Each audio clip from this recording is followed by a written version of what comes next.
Afternoon all. And on behalf of the Energy Cork Cluster, I'd like to welcome you all to our lunchtime briefing. Thanks very much for joining us. We're delighted to welcome a speaker from 18 for Zero, Sarah Cullen, who has a particular interest in and viewpoint on the role that nuclear energy can play in Ireland's energy future. This lunchtime briefing event has become more relevant in the last week as our nearest neighbours in the UK have suggested that they will be building as many as 8 new nuclear reactors in the coming years, with a new body being tasked to deliver those plans.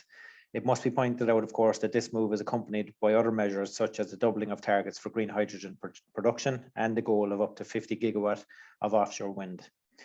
In the EU, not without controversy, we have the recent changes to the EU taxonomy guidelines for sustainable investment, classifying nuclear and natural gas projects as green. Sarah is going to give us an introduction to the 18 for Zero organisation, its aims and objectives, and make the case for a role for nuclear energy in the future of Ireland's energy mix, helping us to meet our climate action targets.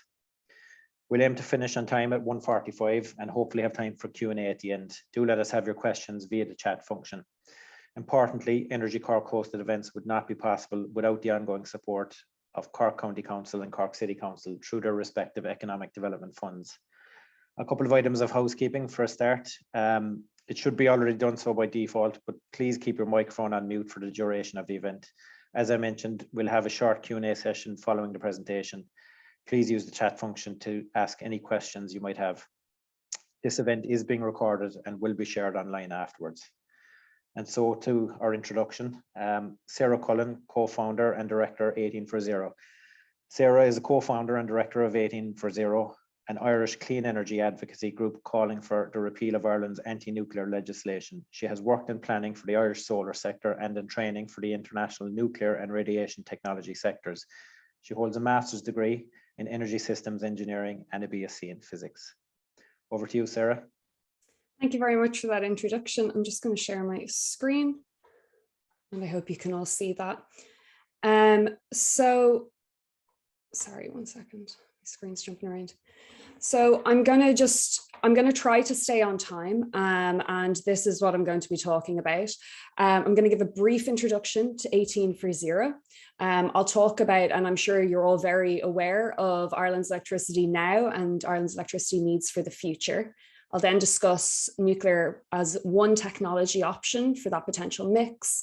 I'll talk about the work that 18 for Zero has done and then whatever next steps might be involved. So just as introduction to 18 for Zero, this is 18 for Zero. Anyone who's attended any of our previous talks will notice we now have 12 members instead of 11. We are all volunteers. We receive absolutely no funding, and we are primarily engineers. We also have some physicists, and we have professional experience in all areas of electricity production, as well as other energy sectors, both in nuclear abroad and in every form of electricity generation in Ireland. We first formed in 2019 after the Climate Action Plan came out, which I'll talk about a little bit later, because we're concerned that with the current range of permitted technologies in Ireland, there's no real credible proposals to reach net zero emissions in the energy sector by 2050. And we wanted to contribute our expertise to this conversation. So that's where we're coming at with this. We have no vested interest in nuclear. It is purely on this kind of adding to the conversation basis. So electricity in Ireland. These numbers are for 2021. They're from Gas Networks Ireland. And so the bulk of Irish electricity comes from gas, 46%. At no point during 2021 did gas production drop below 10% of total electricity production. We also have a lot of wind, 29%. That's a drop from the year before, but it's not a drop in capacity. Our wind capacity is growing. It just wasn't very windy last year. And with wind, that's always a possibility. You might remember August, September, electricity prices kind of jumping up because across Europe, it wasn't very windy because that's how these patterns tend to go. And you build that into your system when you have renewables, that kind of uncertainty. To pick up the slack, gas filled in, but also coal production doubled from 2020 to 2021, and at certain points was producing about a third of our electricity. So just one handy number to have in case you're not aware of it, our peak electricity consumption at any point is 5.4 gigawatts for the island. So that's important to know just as a reference number, especially when we hear that we're still building more fossil fuel plant in Ireland. We're building 2 gigawatts of new gas plant in the next 2 years and possibly more beyond that. Of course, this new plant will be on for many years to come. So there's no current proposals to phase out fossil fuels from Irish electricity generation. And at the moment, we do need them, especially as we saw last year. There have been proposals to phase out peat, oil, and coal. But as we saw last year, and we'll see and are currently seeing at the moment, energy security concerns are casting a bit of a shadow over this. So peat's being achieved, but oil is, I think there was one plant was restarted for a bit during last year as it was needed. And Leo Varadkar a few weeks ago in the Dáil was talking about how it's unlikely that Moneypoint's going to be shut down in 2025. If it ever comes to a decision between keeping the lights on or turning coal off, I think we know which is the sensible option there and which is the more realistic option. This also, sorry about the low quality, this is from EirGrid's annual capacity statement, and this is Irish electricity demand, the forecast up to 2030. And you might be able to just kind of make out that Irish electricity demand will almost double by 2030 from where it was in 2020. And it's going to keep growing well beyond into the 2030s as well. So it's really clear in Ireland that we need to construct as much electricity supply as we can from a variety of sources, just to ensure that our electricity is reliable and affordable. And we're going to be undertaking very ambitious and very expensive infrastructure reform because of that reason alone, regardless of which technologies we end up constructing. Therefore, it's critical now that we need to make sure that whatever we do invest in is well researched, is backed up by science, is well discussed, and is the most suitable for us. The most suitable for us will be the mix of technologies that's cleanest, most environmentally responsible, most affordable, and most reliable and secure. We know how to find this mix roughly. We can examine all of our technology options and we can model them with the parameters we find most important, like affordability and reliability. And then we can find an optimal mix of technologies for those parameters, and then we can build that system. So a kind of segue, but really important thing to make the conversation a little bit more complicated is in addition to needing a lot more electricity supply just to meet demand, we also now want to reach net zero emissions in the electricity sector by 2050. So there's these things called net zero roadmaps. I'm sure you're all very aware of them. And there are reports of these on kind of a global basis, and then there are individual country roadmaps. And then I'll just talk about Ireland really quickly. 130 countries have signed up to achieving, or to, the goal of reaching net zero carbon emissions in the power sector by 2050. Under the International Energy Agency's 2021 scenarios, which just looked at existing roadmaps, they're not prescribing roadmaps, but looking at what there currently was or what might need to be done. They say that by 2050, about 70% of global electricity would be from wind and solar, supported by other clean technologies like hydropower, hydrogen, and nuclear. They expect that nuclear power production would have to double by 2050. The International Panel on Climate Change, their 2018 scenarios all saw a big increase in nuclear power and in all clean technologies, with the median scenario seeing nuclear increase sixfold, similar to many other clean technologies, just to keep up with demand. But even the most recent IPCC report that came out in the main scenarios was saying nuclear production would have to about double. So we just see a lot of plant around the world. So this isn't an Irish specific problem. And the kind of range of clean technologies that they're looking at. In other countries, so not every country has a roadmap at the moment, but ones that do, I think the UK, France, Finland, Sweden, all the ones that do, we can see have a large share of variable renewables underpinned by a more dispatchable form of clean electricity generation. Usually hydrogen, or usually hydropower, sorry, or nuclear, or a combination of the both, taking up the kind of bulk of that reliable chunk.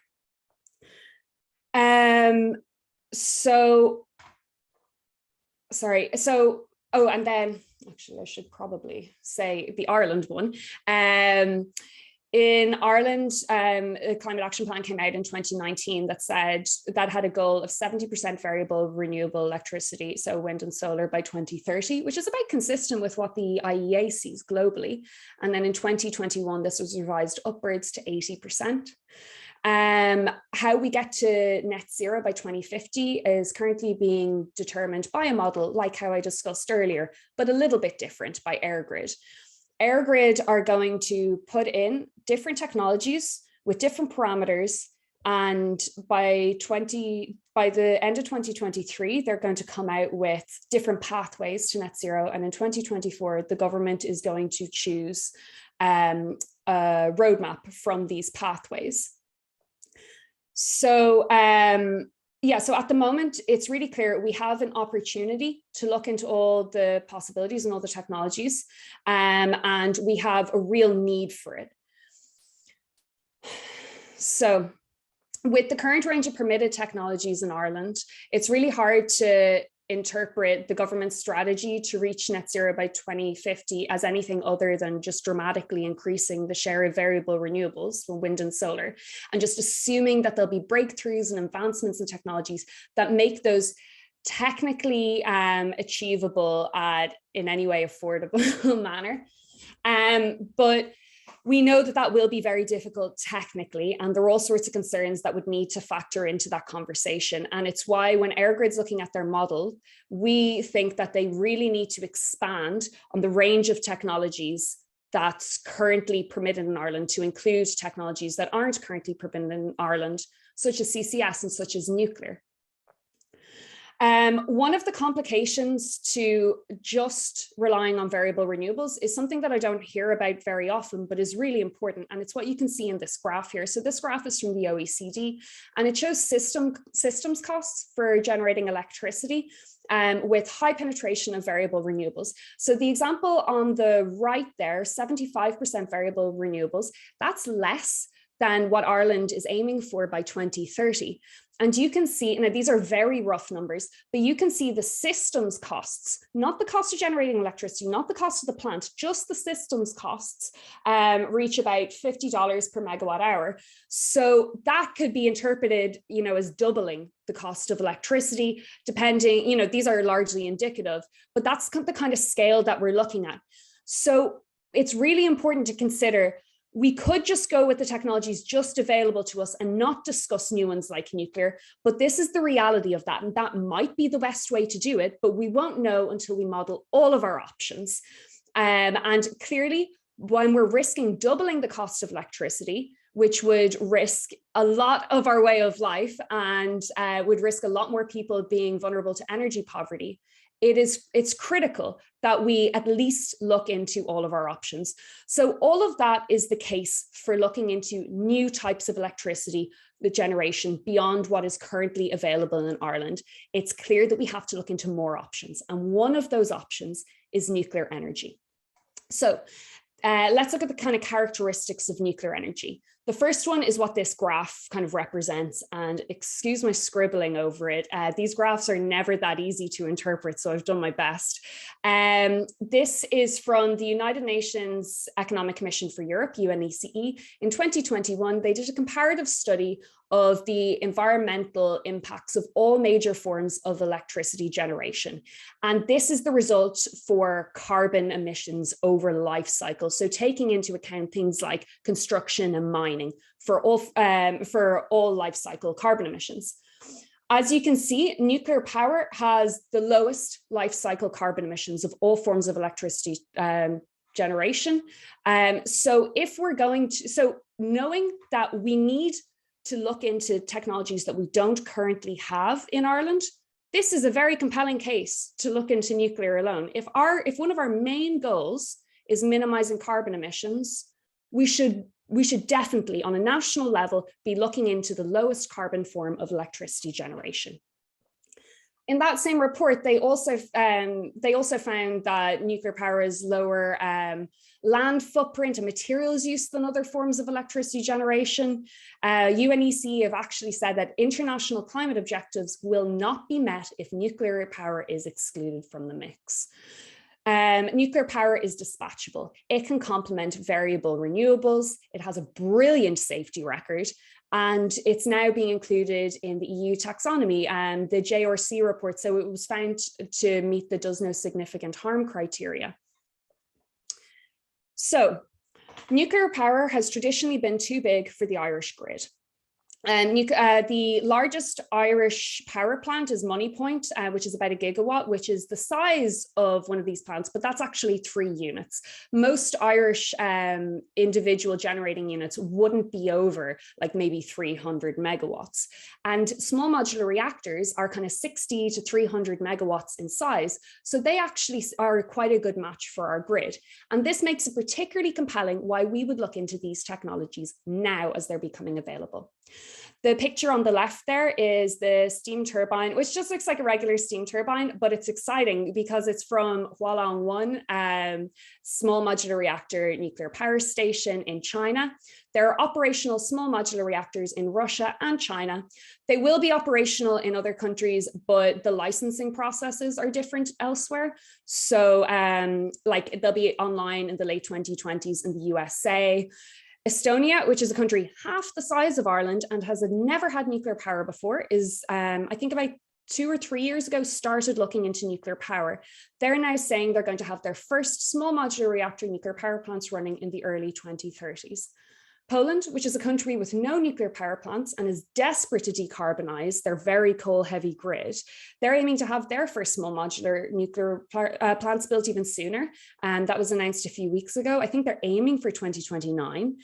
The Netherlands, France, Slovenia, Hungary, Finland, the Czech Republic, the UK, and a whole rake of other European countries are looking into this specific technology and looking to build these plants in the coming years to decarbonize their electricity for lower cost. So clearly it is something worth looking into for Ireland. If Ireland was going to consider nuclear power, there is a very well-established way that we would go about doing this. Ireland is a member of the International Atomic Energy Agency, IAEA, and they have a milestones approach for developing nuclear power for the first time in a country that's never had it before. And this, they know that this process takes between 10 and 15 years, and they know this because they have decades of experience with like 30 countries doing this. There are currently countries undertaking the milestones approach, including Estonia and other European countries. It is extremely prescriptive and is broken up into 3 phases. The first one, so if the Irish government tomorrow were to say, we'll consider nuclear power, that would start us into phase 1, which would be a pre-feasibility study. So assessing the technology's suitability for Ireland and deciding if we wanted to go ahead with a nuclear power program. Stages 2 and 3 are then preparing for construction and then construction. So by the end of your 10 to 15 years, you are generating electricity from a nuclear power plant. The milestones approach is extremely prescriptive in looking into 19 key infrastructure issues requiring specific actions during each of those phases, and completion of those actions for a phase represents achieving the associated milestone. So all that being said, we, 1840, did a preliminary study. And the purpose of this study was to kind of kickstart the conversation around nuclear power in Ireland and to highlight that nuclear power is an option that the government should look into. So what we did was we did a technology review to choose a technology to kind of base a model on to see what would be the motivation for looking into these technologies for Ireland. Whoops. And then we started describing some of the infrastructure issues under the IAEA milestones approach to see how this could be implemented in Ireland. Would it be feasible and what might it look like? So the tech review, we looked into 5 different plants, and we looked into them in terms of like engineering readiness and cost and like various other parameters. You can actually find that's in Appendix A of our report. I'll talk about our report a little bit later, but you can find it on our website at 1840.ie. And when we found the technology that we ended up looking into was the one that's going to be built, we think in Estonia and in other countries in Europe, is the GE Hitachi BWR 300 megawatt model. And so what we did was we came up with 2 scenarios for our model.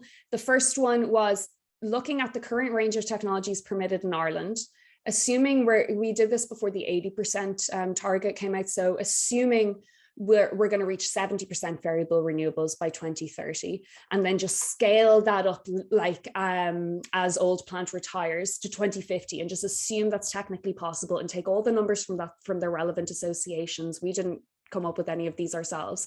And then we just saw what that would look like. And that was our kind of control. And we compared it to a different scenario where as older gas plant retires, we just start replacing it with nuclear starting from the late 2030s, I think 2037. And then we took kind of numbers for interconnection and storage and like demand and all those numbers from EirGrid. And what we found was a scenario with 18% nuclear power could decarbonize Irish electricity faster than if we just went with renewables, even if that was technically possible. So that mix that I was discussing for scenario 2 is what this graph is. So the green part is renewables and the navy part at the top is nuclear. And then there's like a little mix of kind of other bits of interconnection, and the fossils is just waste to power and whatever else is there. And you can see that carbon emissions within the power sector are minimized by 2040, it's 2037. This scenario compared to the first scenario uses or has much lower curtailment rate of wind power and other renewables. It uses 99% less land than the first scenario that required massive expansion of variable renewables. It uses 90% less iron and steel and uses 90% less concrete and cement. And bear in mind, so we did a kind of levelized cost of electricity comparison for these scenarios. So the scenarios are the same in 2020 and 2030. And 2040 is where you start seeing nuclear power coming online. And these don't take into account any of the systems costs that I showed earlier that could potentially double the cost of electricity. And you still see that the scenario with nuclear, the blue one, is competitive, if not cheaper, than the optimistic numbers we took from associations and the optimistic ideas about how quickly and easily we could deploy renewables and the possibility of getting up to 100% non-synchronous electricity. So even taking all those optimistic assumptions into account, we still found, and for all the nuclear numbers, we took all the industry numbers and scaled them up by 50%. So those were pessimistic. We still found that it was that there was an economic case for looking into nuclear power. So those were the kind of motivations then that we came out from our model. And there's more, we found more, there are more findings as well in our report. So what we did then was we looked into kind of the infrastructure issues under the IAEA milestones approach. And we looked into 12 of these, some of them like kind of, I think it was like vendor relationships and stuff, those weren't so pertinent at this time. And all of those issues should be looked into by the government. But 2 that we get kind of asked about the most, so I'll just touch on here because I have very limited time, are the kind of grid and site. So expanding transmission system or infrastructure becomes a lot cheaper and a lot less complicated when you've got more centralized forms of electricity supply, which is historically one of the main reasons for having more centralized forms of electricity supply, because of efficiencies like that. We also found that the systems with nuclear power were obviously much better for providing essential system services like inertia, which can't be provided by non-synchronous renewables. So I'd really recommend checking out our report for information on that. We also looked into human resource development, legal and regulatory frameworks, site infrastructure issues, fuel cycle, environmental protection, and we found that there'd be no major obstacles in achieving any of those. And the last one we looked into one of the main ones we looked into, and there's a lot of information on this, is waste management. And just because this is what we get asked about the most, even though this really doesn't seem like a massive barrier. The picture on the right there is from Zuilag in Switzerland. Nuclear power is 35% of Swiss electricity, and they have been generating electricity for 50 years. This is all of the high level waste from nuclear power that they have produced in 50 years. And that is the kind of blue dot in the middle there is a person, and they actually have white lights, so they're a little bit bigger than they seem. This is a very manageable amount of nuclear waste. There have been decades of experience in managing nuclear waste. Ireland already manages some nuclear waste under the EPA and in collaboration with the IAEA. So there is no reason to believe that this would be an issue. In fact, if you look at any kind of hazardous industrial waste, nuclear waste is particularly well managed, with no environmental release of nuclear waste ever in the 60 years of civil nuclear power. This should not preclude Ireland looking into nuclear power as an option. So what next? We need, if we're ever going to look into nuclear power on equal footing with other technologies, we have to remove the statutory bans against it. And these are single lines in 2 pieces of legislation that would be really straightforward to remove. We wouldn't need, I've seen people saying we'd need a referendum. We wouldn't. They're 2 single lines of text. And to be honest, we need to do this as soon as possible. Whenever we've spoken to Eamon Ryan about Ireland looking into nuclear power as an option, a good option that lots of countries are looking into, and it's clear that Ireland needs more options, we've been told that nuclear power is prohibited in Ireland, and Ireland has no plans on revisiting this ban. I think we should revisit this ban. When this ban is removed, it'll be much easier for the likes of EirGrid to include nuclear power in their models. So when we have a model of our technology options, we haven't decided what we're going to build in advance and then put that into the option, that we actually model our options to see what the actual results are. And it's really important that we look into all the options on equal footing with each other, so in a non-biased way. This way we can have pathways that actually reflect reality and the science. And then we need the government. So even if it was included in the pathways, the government is unlikely to choose a roadmap with nuclear power, because they'll say we don't know enough about it and we couldn't do that here. And that is why now we need assessments of all of our technologies for their suitability for Ireland. There has never been a study like this done that compares technologies on a like for like basis. And this is wrong, and this is lacking basic due diligence for what is a massive piece of infrastructure that is a kind of cornerstone of Irish society, electricity. So we need leadership in this conversation. We need it from industry people, we need it from journalists, and we need it from individuals broaching the topic of nuclear power with other people. This is a really critical conversation and it is very time sensitive. So if you'd like any more information on us, our website's at 1840.ie, and you can always reach out to me at sarah@1840.ie. I'm not great at responding to emails, as Kieran might be able to attest to, but I am always happy to jump onto calls and discuss any option of this or any kind of aspect of this. So I'm sorry, I think I've run over time, but I hope there are some questions. Thank you. Thanks a million, Sarah. Really informative presentation. Again, just a nudge to remind participants, if you have any questions at all, pop them in the chat. Look, I'll kick it off, Sarah. I suppose it's an emotive subject in this country, as we all know, and I suppose one thing I'd put to you is we're seeing, I suppose, some adversity even when it comes to further scale up and deployment of renewable technologies, objections and things like that. We've seen, attempts to develop, things like anaerobic digesters and other forms of infrastructure, transmission infrastructure. There is, I would say, a well-established process of objecting to infrastructure projects in this country. So leaving aside the technology, just from a general development point of view,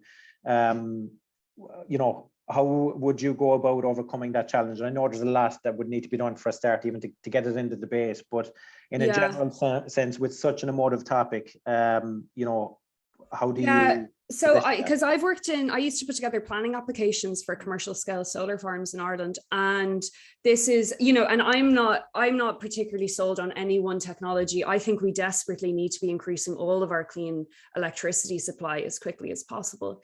And the planning system has a lot of inefficiencies in it. And we've seen Eamon Ryan, 2 weeks ago or 3 weeks ago, rolling out the kind of fast track way of developing offshore wind. We need, I think a lot of the inefficiencies in the planning system come from the system being extremely cumbersome, but also from kind of lack of communication with the public on energy matters.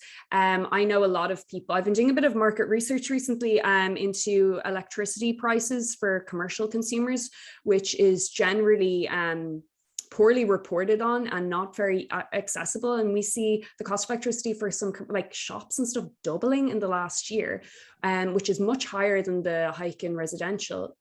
And so what we see is Irish people's only meaningful engagement with the power sector seems to just be when they see their prices going up and people telling them, not to shower as much, and maybe they'll have to lay off some staff because their electricity bill doubled. And that's unfair for such an important infrastructure item in Ireland. We wouldn't accept that when it comes to healthcare or education. And I don't understand why Irish people are so uninvolved in the energy sector. I don't have an answer for what could be done about that, but clearly something does need to be done about that. And then also reform to the planning sector. I think whatever changes are going to happen to our grid are going to be huge, regardless of if we go nuclear or not.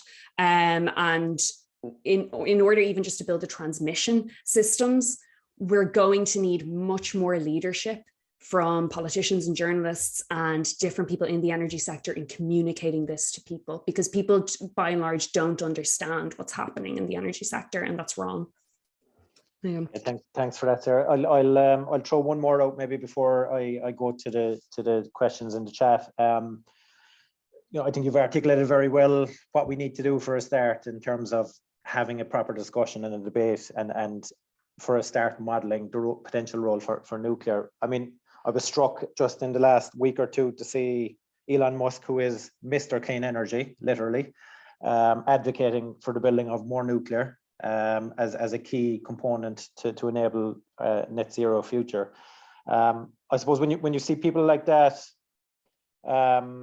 advocating for it, how do you align that kind of global look and global thinking with what is a very localized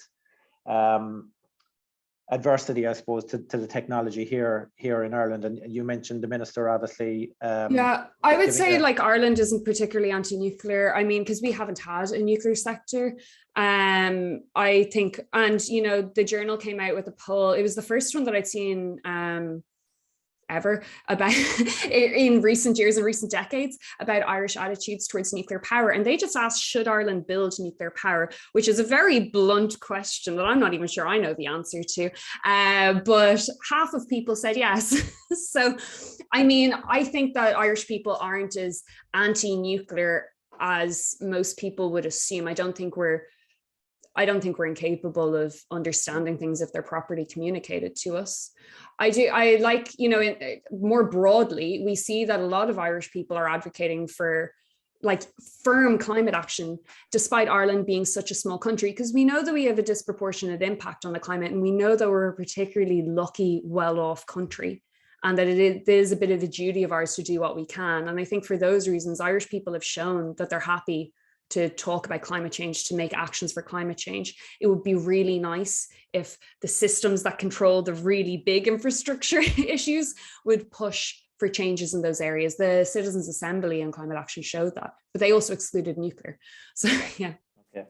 I'll just jump to some questions in the chat there. So one from Jerry O'Sullivan. And look, you mentioned the SMR, the small modular reactor technology, which is, I guess, in its infancy to an extent. But Jerry, just a question there on an approximate cost to build a 300 megawatt nuclear plant in Ireland. Yeah, so we have, I'm going to refer people to a webinar we had. It's on our YouTube channel, which is 1830 in January. And the CEO, so I mentioned Estonia a few times. And one of the reasons I talk about them a lot is because they're even smaller than Ireland and they're in Europe. So they're a nice kind of comparison for us. And they also have never had nuclear. The CEO of a private company, Fermi Energia, over there that's developing it, have good numbers on the breakdown of costs of developing the first plant. So if you're interested in that question, check out that webinar from January on our YouTube channel. But the overnight, or the kind of build cost for one of these 300 megawatt units is about €1 billion, and you'd probably be looking at a few units.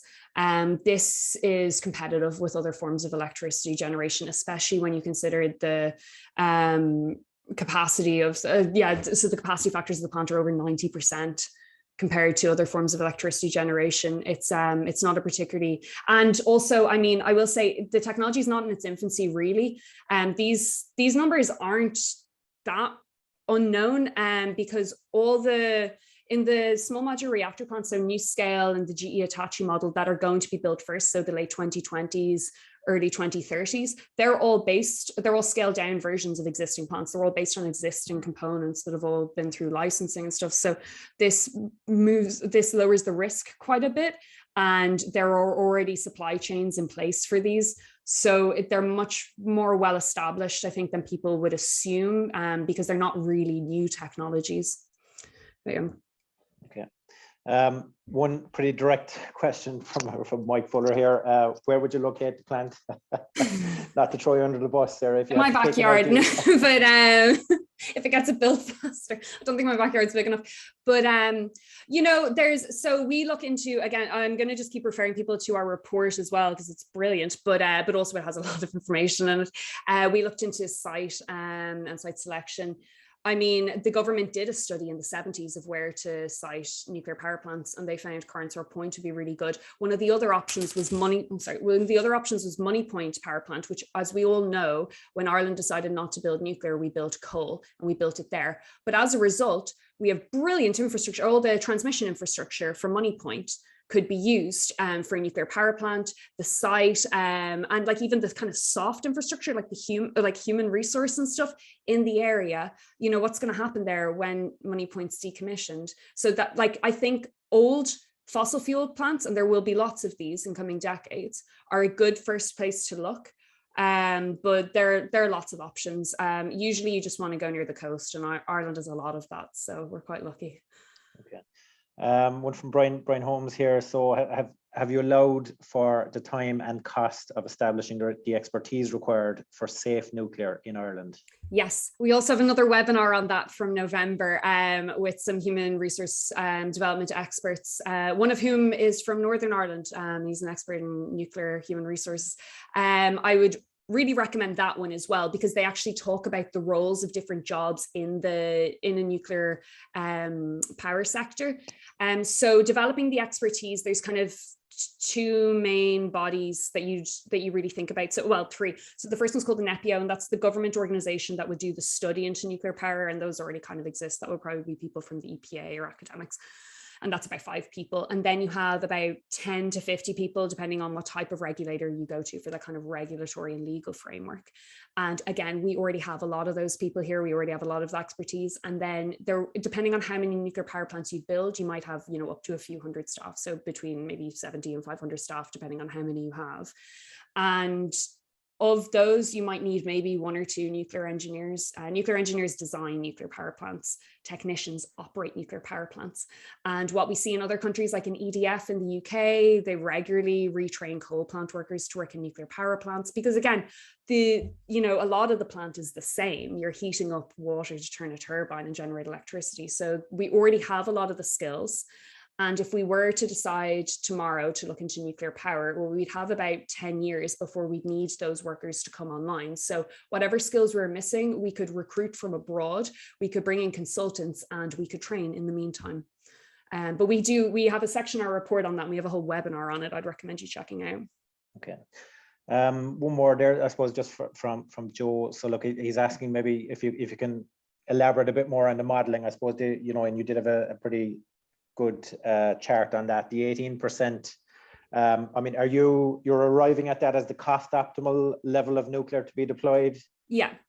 Okay. So it's cost optimal, and then also it turned out to be the quickest way of decarbonizing. But that, I mean, it's a really simple model, and the whole point of it is to spark interest in the government to include it in their comprehensive models. The numbers in this aren't meant to be prescriptive or say like this is how much it'll cost, whatever.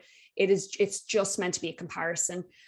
So we looked at kind of like the development of existing plants, and we took numbers for all different types of renewables and all different types of all different types of renewables from like their associations. And for the base model, we were taking just the cheapest ones and just assuming it was technically possible to implement them. And we didn't take any of the transmission system costs. We didn't take any of those other costs, and we just put those in. And then for the nuclear one, we're swapping out gas plants with nuclear plants effectively. And because of their size, for the small modular reactors, you can kind of do that, sort of. Yeah. I mean, how do you position, Sarah? Maybe I'll wrap up on this one, but how do you position, because it is there is an element of competing interests, I think, in the industry space. We've got the renewable industry, offshore wind, solar, etc., which we know absolutely needs to balloon and scale up massively.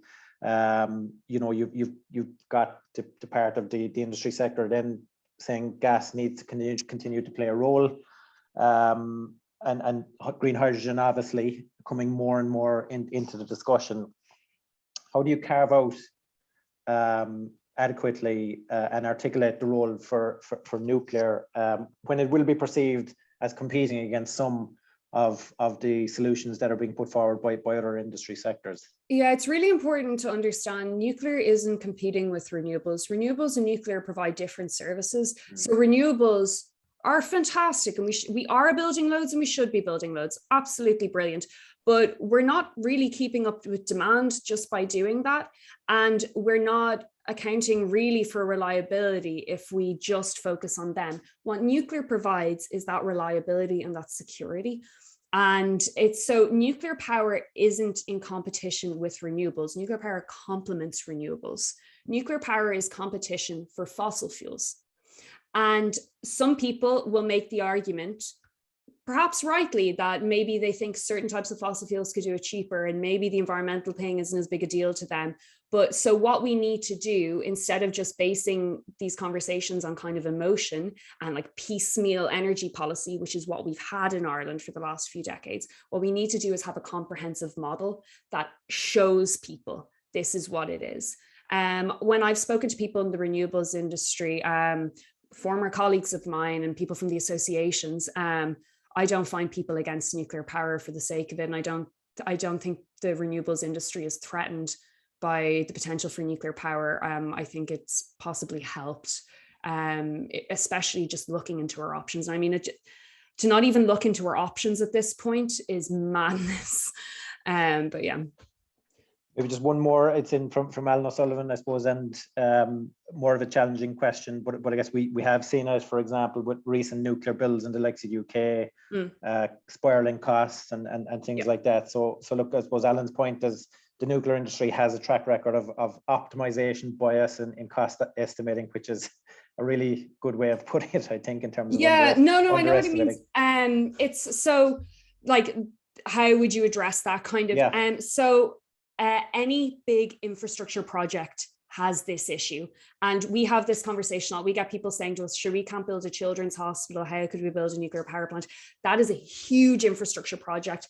Small modular reactors are much smaller. They're much more on the scale of what we already have. And a lot of them are turnkey, where you basically get shipped in the reactor on a turnkey basis. So the construction is extremely streamlined. So a lot of the infrastructure concerns that you would have from traditional nuclear sector, those come from concerns you'd have from any big infrastructure developments. It just so happens that nuclear is the biggest one that you see in the power sector. So that's why you hear about it disproportionately.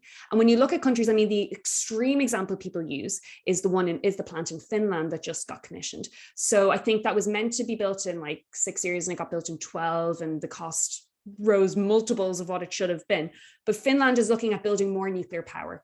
And that just kind of advocates for, yes, there can be huge construction delays, and we can have that in anything that we build. And Ireland's going to have to build extremely ambitious infrastructure in the next few decades. So this is going to be a problem in our energy sector, a very alive problem, regardless of what we build. But that shouldn't preclude nuclear from the conversation, because even countries that have had the worst overruns are still looking at building nuclear. And it's not clear that that would be such an issue with the technologies that would be suitable for Ireland. Okay.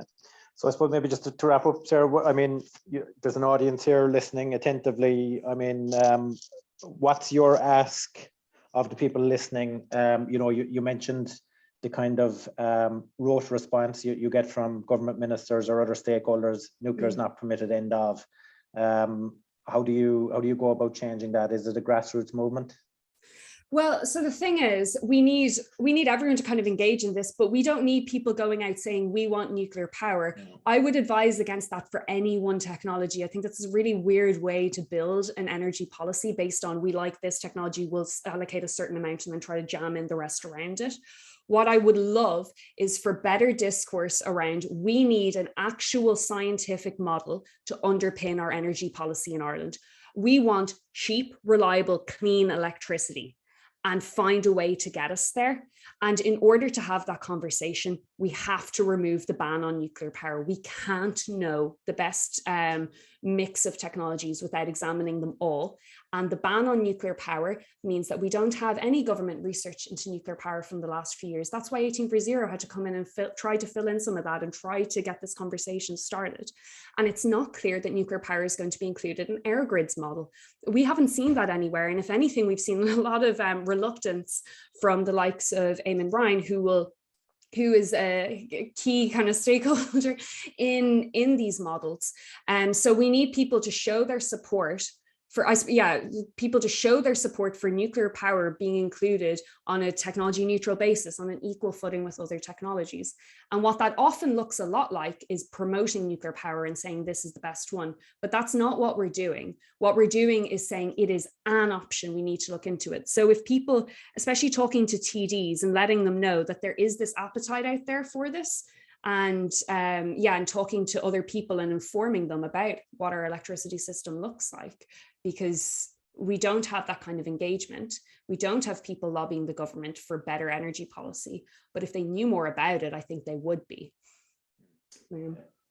That's great. Thanks, Sarah. Okay, look, folks, we'll wrap up with that.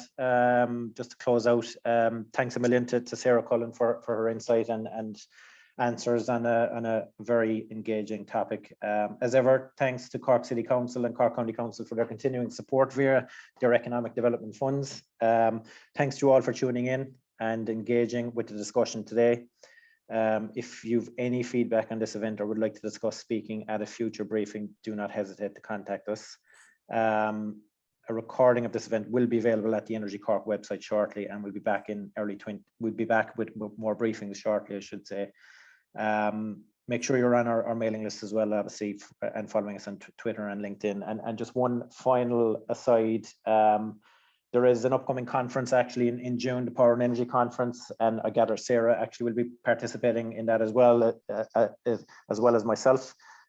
So delighted to be able to share with you that the conference organisers are generously offering a 25% discount to all Energy Cork members if they'd like to attend that conference, which is happening in Cork in June.